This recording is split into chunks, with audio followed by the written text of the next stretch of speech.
Every kingdom divided against itself will be laid waste, and house will fall against house. In today's gospel reading, we learn of Jesus' encounters with a crowd who challenges and tests him, following his miraculous driving out of demons and spirits. What are Jesus' motivations? The crowd asks. In whose name does Jesus cast out evil in the world? Jesus responds to the crowd and to us. Every kingdom divided against itself will be laid waste, and house will fall against house.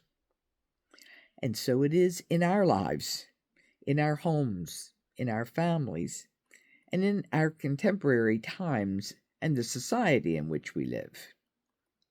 As I reflected on today's gospel, I find myself constantly drawn to Jesus' logic on division.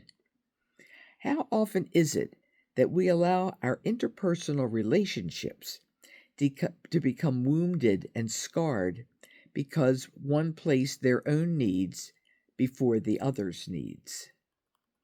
And how often does the damage in those relationships multiply when Christian values such as grace, charity, and forgiveness elude us? This reflection affirms to me how important it is for us to discern the stirrings in our own hearts as we navigate the often turbulent waters of the relationships in our lives, to seek unity and solidarity at times when it's most difficult.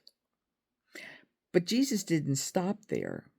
Rather, he reminded the crowd and us that whoever is not with me is against me, and whoever does not gather with me scatters.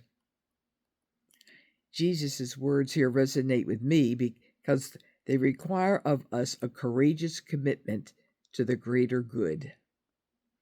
They are a reminder that the goodness inherent in our relationships and our respective houses is not for us alone, but for something greater. And through it all, we are called to commit ourselves to the greater glory of God. For there is no middle ground. There is no room to waffle.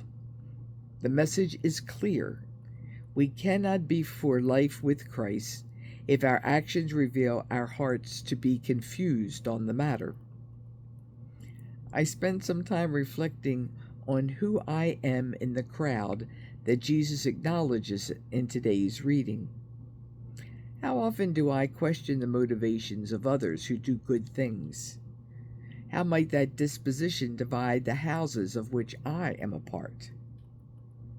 As I view today's gospel through these lenses, I recall that my relationships in my life that may be strained, the effect that this has on those around me, and the reality that the quality of those relationships is always something greater.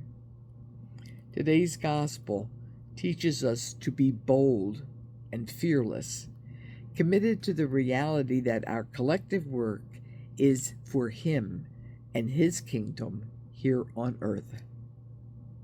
Amen.